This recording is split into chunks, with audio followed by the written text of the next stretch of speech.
Semangat semuanya ya. Habis Masih jogetan dong. tadi ya. Wah, anak gue di rumah pada joget-joget nonton. Oh iya? Iya. Anak penting gue ya? nonton nggak ya? Ah, lu telepon lah. Oke, malam hari ini Tonight Lapor. Oke, balik ke Tonight Show. Ya, Sebenarnya kita ketahui sekarang ini sedang di masa pandemi Masih ya. kita di masa pandemi Ya. dan banyak sekali sektor-sektor yang terkena dampaknya. Betul sekali. Dan salah satunya adalah bidang sumber daya manusia ketenaga kerjaan ya. Nah, jadi kita harus bisa bersaing di new normal ini, terlebih lagi sekarang kan lagi era industri 4.0 juga nih, Desda. Betul. Dan karena itu Polteknaker sudah mempersiapkan generasi yang siap bersaing dengan 3 program. Nah, untuk lebih jelas kita ngobrol langsung yuk sama Bapak Anwar Sanusi, selaku Sekretaris Jenderal Kementerian Ketenagakerjaan Republik Indonesia. Dan juga Bapak Elviandi Rusdi, PLT Direktur Politeknik Ketenagakerjaan. Ini dia Pak Anwar dan Pak Andi.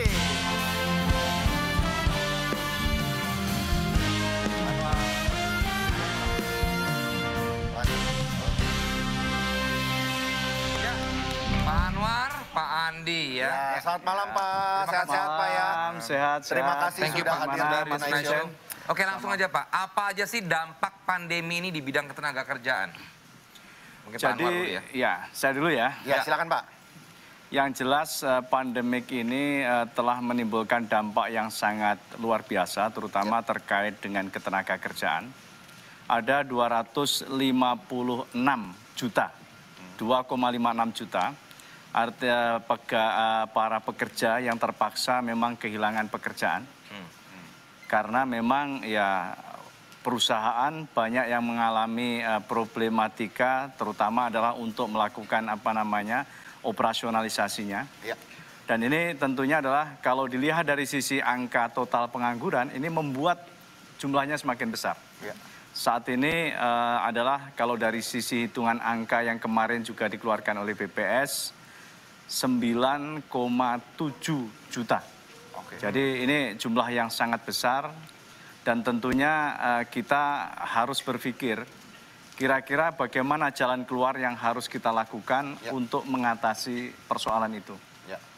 Nah, kami tentunya melihat bahwa ketika pandemik ini terjadi, ini kan dampaknya ke dalam 3 hal. Dampak kesehatan, dampak ekonomi, dampak sosial. Ya. Untuk pekerja dampak sosial, akhirnya salah satu yang kita lakukan adalah pemerintah mengeluarkan satu kebijakan yang disebut dengan bantuan subsidi upah. Jadi bantuan subsidi upah ini adalah merupakan sebuah skenario program jaring pengaman sosial bagi para pekerja yang penghasilannya gajinya di bawah 5 juta. Mereka ini mendapatkan insentif bulanan, yakni sebesar Rp600.000 selama 4 bulan. Oh, Jadi itu mulai bulan September, Oktober, November, Desember. Nah, September, Oktober ini sudah kita cairkan karena memang dicairkan setiap pencairan 2 bulan. Alhamdulillah. Sehingga mendapatkan 1.200.000, ya lumayan lah. Lumayan Ya. Pak, membantu. Nah ini yang sebagai bagian upaya tadi kita untuk memberikan semacam bantalan sosial. Kalau orang jatuh, ada bantal kan tidak sakit ya. Sakit juga Pak, cuman Ya, lebih ya iyalah agak sedikit ini, mantul sedikit lah. Tergantung Pak dari lantai berapa jatuhnya. Ya iya dong. Betul ini. meringankan sedikit. Meringankan sedikit. Ya. Itu terutama tentunya adalah kalau mungkin perkotaan sangat tidak terlalu ini ya, tapi kalau orang-orang yang di pedesaan luar biasa itu uang sejumlah itu. Nah, sekarang ini kan persaingan semakin meningkat dan zaman mulai berubah nih Pak ya. Ya. Nah, apa aja yang perlu disiapkan bagi lulusan Polteknaker ini untuk bisa beradaptasi dengan perkembangan industri 4.0? Nah, jadi gini ya, saya akan nyampaikan semacam katakanlah alasan kenapa kita mendirikan Poltek ya. Nah, Poltek itu kan Politeknik Ketenagakerjaan. Polteknaker. Polteknaker, ya lebih gampangnya akan nyebutnya Polteknaker. Nah, Polteknaker ini kan sebetulnya pengembangan dari peningkatan keterampilan dan keahlian yang sebelumnya mungkin ada di balai-balai latihan kerja. Oke. Tapi yang namanya Poltek berarti ada unsur pengembangan. Jadi mereka itu bukan hanya menguasai, tapi dia mampu mengembangkan dari sebuah keterampilan. Oke. Jadi katakanlah kalau misalnya keterampilan kuliner, kira-kira kan dia kalau di Poltek itu, ini kan akan bisa mengembangkan. Kira-kira kuliner ini gimana bisa menjadi sesuatu yang apa namanya lebih nilainya lebih tinggi. Betul, betul, betul. Nah, dalam hal ini kami di Polteknaker melihat ada 3 hal yang terkait dengan tadi untuk memenangkan kompetisi itu 3 keterampilan atau keahlian yang harus dipenuhi. Pertama, keahlian yang terkait dengan kesehatan dan keselamatan kerja atau K3. Saya rasa K3 atau kesehatan dan keselamatan kerja ini isu yang sangat penting, Mas. Betul, Pak. Orang yang bekerja, kemudian kan kita kan harus menjamin bahwa dia itu sehat dan selamat. Betul. Karena kalau nggak sehat dan selamat, uang banyak, nah ini kan Yang penting kerjanya harus nyaman juga, Pak. Nyaman juga begitu. Nah, yang kedua adalah terkait dengan jurusan atau spesifikasi hubungan industrial. Di dalam yang namanya perusahaan kan ada pekerja, ada yang memberi kerja. Ya. Mereka kan harus tercipta sebuah relasi yang harmonis. Berkesinambungan. Berkesinambungan. Nggak mungkin yang namanya katakanlah pekerja nuntut terus, yang dituntut kalau nggak mampu gimana? Betul, Pak. Nah, itu. Nah, inilah yang memang kami di dalam keterampilan bagaimana membangun sebuah relasi yang harmonis inilah yang ini perlu seorang ahli-ahli yang terampil. Kemudian yang ketiga, ini adalah yang terkait dengan manajemen SDM. Bagaimanapun juga pekerja itu adalah disebut dengan human capital. Adalah modal SDM yang memang dia memiliki semacam katakanlah sesuatu yang kalau dioptimalkan bisa meningkatkan apa namanya terutama perusahaan itu adalah keuntungan, produktivitas. Nah, inilah yang 3 spesifikasi dari Polteknaker itu. Nah, kalau untuk Pak Andi nih, selain skill atau bakat, kalau pendidikan dan kompetensi seberapa penting pengaruhnya, Pak Andi? Terima kasih, Pak Desta. Oh, Bapak formil banget, Pak. Mas Desta, sorry. Sopan banget. Terima kasih, Pak Desta. Atas kesempatan. Karena terbiasa. Santai aja, Pak. Relax aja, Pak. Siap. Bapak Ini pokoknya biasa rapat di RT ya. Tiduran di bawah juga nggak apa-apa, Pak. orang kitanya juga santai, nggak ada kaku-kakunya kok, Lu Pak apa? kita. Santainya lu aja nanya begini. Kayak paduan suara. Lanjut, Pak. Ya, baik. Mungkin karena ada saya ini jadi. Oh iya, sengken kali, Pak. Apa Bapak keluar dulu? Jangan dong. Vincent. Ya, baik. Bercanda, Pak. Bercanda. Pak Andi, silakan. Pak Andi, silakan, Pak Andi. Baik, skill dan bakat itu seberapa pengaruhnya terhadap persaingan saat ini? Memang di Polteknaker ini sendiri didirikan berdasarkan perguruan tinggi vokasi. Konsep perguruan tinggi vokasi itu seperti Pak Sekjen sampaikan tadi, Pak Anwar, bahwa itu untuk memutus tali mix and match antara dunia industri dan juga pendidikan. Sehingga dengan adanya Polteknaker ini yang berkonsep pendidikan vokasi, tentu link and match antara dunia industri dan dunia usaha itu terjadi dengan sinergis dengan baik. Sehingga dengan adanya kompetensi dan baik secara soft skill dan juga hard skill, itu lulusan-lulusan Polteknaker itu nantinya tentu diharapkan dapat terserap ke seluruh dunia industri dan juga dunia usaha. Mungkin begitu.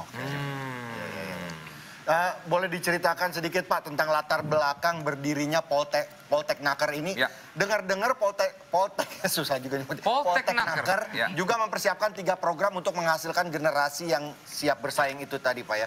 Program yang tadi Bapak bilang itu, Pak ya. Itu sehingga nanti bisa bersaing di 4.0 itu, Pak ya. Selain program-program itu, Pak, dari Polteknakernya, so far bagaimana? Katanya udah tahun ketiga ini, Pak ya?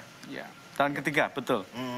Jadi begini, kita ketika membangun Polteknaker ini tantanya tadi saya sampaikan, bukan hanya kita menghasilkan outputnya orang yang terampil, tapi dia mampu mengembangkan keterampilan itu. Betul.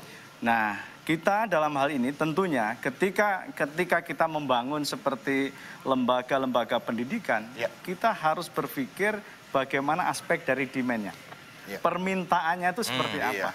Yang dibutuhkan. Yang dibutuhkan seperti apa? Dan untuk itu tentunya kita juga membangun komunikasi terutama adalah dengan tadi adalah penerimanya, para perusahaan-perusahaan. Dan alhamdulillah saya mungkin Pak Andi nanti bisa menyampaikan data Dan memang sebentar lagi kita akan meluluskan para tekan baru 3 tahun, kan 3 tahun. Nah, ini demand-nya sudah cukup tinggi. Artinya memang karena pendidikan Polteknaker ini kan juga pendidikan yang sifatnya kedinasan aslinya ya. Artinya mahasiswanya gratis. Nah, jadi tentunya ini merupakan sebuah katakanlah kesempatan kita mengambil berbagai potensi anak bangsa yang ada di tersebar di seluruh Nusantara ini, kita berikan sebuah keterampilan selama 3 tahun dan akhirnya terserap di dalam tadi adalah dunia kerja. Tentunya memang tadi saya katakan ya Mas Vincent ya, dengan adanya tadi pandemi COVID-19, ada semacam katakanlah tadi ya disrupsi lah sementara ya. Tapi insya Allah mudah-mudahan kalau ini disruption ini segera selesai. Amin. Nah maka mudah-mudahan tadi adalah output semuanya akan langsung tersalurkan di dalam. Amin. Ini Pak, apa nih harapan dan upaya kedepannya yang dilakukan oleh Politeknik Ketenagakerjaan dalam akselerasi pembangunan SDM Ketenagakerjaan? Mungkin Pak Andi nih sekarang lagi. Ya, silakan. Silakan Pak. Harapan dan upayanya Pak Andi. Terima kasih Pak Andi. Bukan Pak lagi, Mas. Oh iya Pak. Baik, harapan dari kami selaku pemimpin sementara Politeknik Ketenagakerjaan tentu dengan proses pendidikan yang sudah ditempuh oleh adik-adik mahasiswa yang selama ini mulai daripada konsep teaching factory, 70% itu adalah praktik dan 30% adalah teori, sehingga selama ini adik-adik mahasiswa ini melakukan konsep pemagangan ke seluruh industri dan juga nanti tentu kita melakukan sinergisitas kurikulum dengan dunia industri. Harapan kami tentu seluruh stakeholder, terutama tadi dunia usaha dan dunia industri, itu mampu melihat Polteknaker ini suatu potensi aset bangsa yang sangat potensial untuk bisa dimanfaatkan dalam membangun SDM ketenagakerjaan. Contohnya begini Mas, selama ini adik-adik mahasiswa yang di program relasi industri itu sudah diminta oleh perusahaan, 1 orang itu sudah diminta oleh perusahaan besar itu untuk bisa bekerja. Kemudian di prodi keselamatan dan kesehatan kerja sudah ada 2 orang mahasiswa yang belum lulus sudah diminta ke perusahaan untuk bisa bekerja, dan juga prodi manajemen sumber daya manusia sudah diminta 4 orang untuk bisa bekerja ketika lulus dan bisa bekerja di perusahaan ataupun dunia industri. Jadi memang sangat potensial. Semoga bisa melahirkan lagi SDM berkualitas, anak bangsa semua, mengasah lagi dan mengembangkan semua keterampilan mereka Pak ya. Sehat-sehat selalu dan sukses Pak. Terima kasih. Perbincangan kita dengan Bapak Anwar Sanusi dan juga Bapak Elviandi Rusdi ya. Terima kasih sudah berbagi bersama kita. Semoga sekali lagi para tenaga kerja Indonesia semakin handal dan berkualitas ya. Amin. Setelah ini kita kembali lagi, jangan kemana-mana. Tapi Tonight Show. Thank you Pak.